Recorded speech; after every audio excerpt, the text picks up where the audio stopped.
All right, so here we are with our survival seed. As you saw in the last video, link on the iCard if you didn't, we unfortunately lost all of our villagers to a raid because I couldn't figure out how to save them. I now understand why when watching people's videos they'll put dirt in front of villagers' homes so they don't die or whatever. I now understand that. So unfortunately we had to travel off to go find another village. I knew roughly where a village was because I do the seed map generator just so I can make sure that I have a general idea where things are in my continued attempt at making a slime farm. The one unfortunate thing about this village was that it was mostly deserted except for these two villagers that were way down in the lower part. So we quickly made our way over and there's actually one over in the far corner. Never noticed you. Interesting. I think there was this ravine or whatever, so they had a hard time getting back up to their houses, which is why all the houses were actually empty. Anyways, we got our one villager and we turned around relatively quickly and shipped out. The one unfortunate thing was that that village had a whole bunch of iron there, but I didn't have any iron. So the river that is near the village where I set up camp looks, if you look at the seed map, like it goes all the way to this village. Unfortunately, there's this large section of mountain that's kind of in the way. But I also knew that the easiest way to travel with the villager was to go through it. Unfortunately, some of the roofs were just a little too high. And so in my attempt to get the villager back to our main location so that we could repopulate our system, I accidentally killed off the villager, forcing us to start over by getting the other villager from the other farm and grabbing our nitwit, or I think is what they're called or whatever, from the iron farm that I had been in the middle of building when the raid started. So thankfully we had him, so we were able to take those two villagers and working together we were able to repopulate the village and get all of our jobs back. The main thing that I was looking for here was the brewing stand one because I needed ender pearls to make ender eyes so we could go and fight the dragon. This is the iron farm that I got back to building, and it's the same build that I've done in the past, although slightly different. I decided this time around, because I had a bit of an issue with getting enough iron last time, that this time I was going to officially capture a zombie and try and do it that way, since I hadn't done that way before. So I found a zombie, and I had sort of tried to do this in our hardcore world. Unfortunately, in that one I was able to get the zombie to pick up a shovel, I think. I can't remember exactly what they picked up, but pick up something either way. And because they picked it up, they weren't able to despawn. Although this zombie, for some reason, I couldn't get it to pick anything up. I tried a couple times with a couple different zombies to get them to pick up different items, and every single time I did it, they just wouldn't pick anything up. So I eventually had to just trade for a name tag and name him. While I'm doing this, be sure you leave a like and subscribe and a comment if you have any general suggestions on things that you want to see me try and make. So this is not detailed redstone, but I think it's sort of like a timed clock type system. It took me a while to get it working, but the main idea is that the zombie is on a piston, and every so often it'll pop up and down, kind of depending on it. The biggest issue I ran into was the fact that it has these repeaters, and I accidentally, when I initially set them up, put them backwards so they weren't doing anything. You also see the iron golem in the background, and that's because in order to reach the chest, I had to have a set of stairs, and the iron golems kept on spawning on it. But thankfully, the iron golems couldn't cross over these railroad tracks, which I'll have to remember in the future considering how many of these guys took me out when I was doing hardcore mode. So I would just cross the line and then they'd just be stuck there.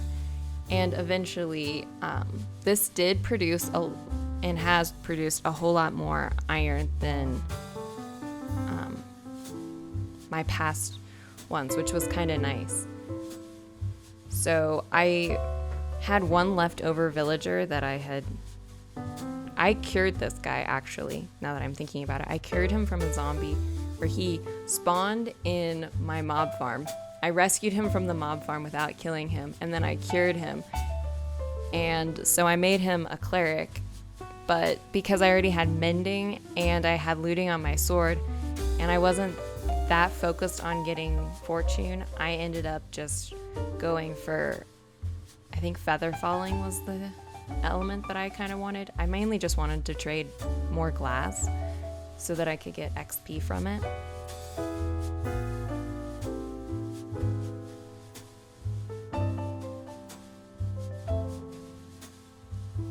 And then once I did that, I wandered off to a dripstone cave that was near where the other village was, even though there turned out to be a dripstone cave that was a lot closer to my village.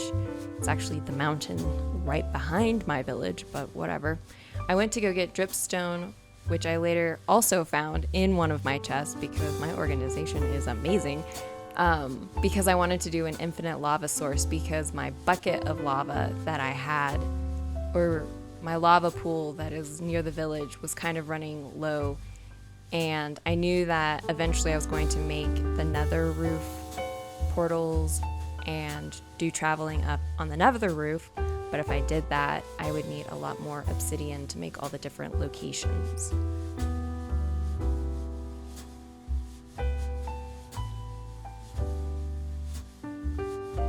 And I ended up making this down in the area where the pumpkin farm is. It's my generic farm area. I figured that if I did the cauldrons way down here, that if I ever got any more villagers, none of them would try and pathfind to become leather workers because I don't really need any leather workers. Is there an actual useful thing that leather workers get you? I've never really messed around with leather workers, ones that use smokes, houses, and I guess fishermen. I haven't used those villagers very much, so let me know if they're actually important.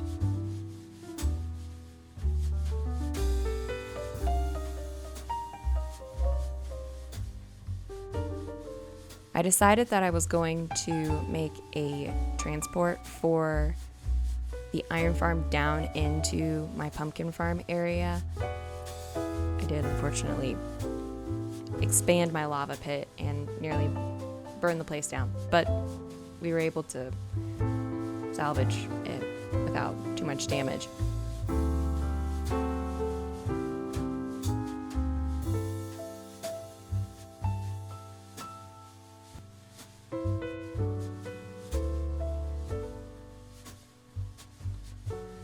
As you can see here, I'm trying to get it to where it will lower down. I thought that you could drop stuff into minecarts that have chests in them. And I also thought that I needed to use an activator rail, but apparently that's not what I'm supposed to do. So I pulled out my trusty YouTube and did my best to find a good redstone tutorial. So the way this one is set up, there's hopefully a link in the description, let me know if I forget it, on how this redstone works, where if iron drops into this hopper, then it will turn off the powered rail underneath the minecart. And then once it's finished dropping all of its iron, it will turn back on the cart and send it off to get picked up down in our pumpkin farm area. Now this took a really long time for me to figure out what was wrong with it, because you can't see it here, but behind me is a redstone torch that caused it to think that to stop the hopper from working properly, which was quite annoying because it took me forever to figure it out. So this is roughly the drop-off section. I used 2 of my copper blocks, and it does the exact same mechanism as above. It ended up being slightly different because it took me a while to get it to where it would actually stop and drop it, so I had to adjust it slightly so it would get all the way up onto the minecart and not just turn right back around. So it took just a little bit more tweaking and adjusting than I originally planned, but overall it worked pretty well. Then I decided I wanted to make a trash can so that it would sort through the chest and all of the red flowers would just drop into a pit of lava.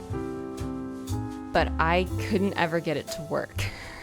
I don't know exactly how it's done, but I was clearly not doing it correctly. I tried checking in some cobblestone, and I know that I need a dropper so that it would drop out the poppy seed or the poppy flowers. Are they poppy flowers? Red flowers, anyways. But it just kept on dumping. It would send off all of the flowers, and then it would just end up taking the iron too. Thankfully, I didn't put the lava, so it wasn't that big of an issue, but it was kind of annoying, so still trying to figure that one out. Anyways, let me know what you guys think down below and leave some suggestions, and I will see you all next time. Thanks. Bye.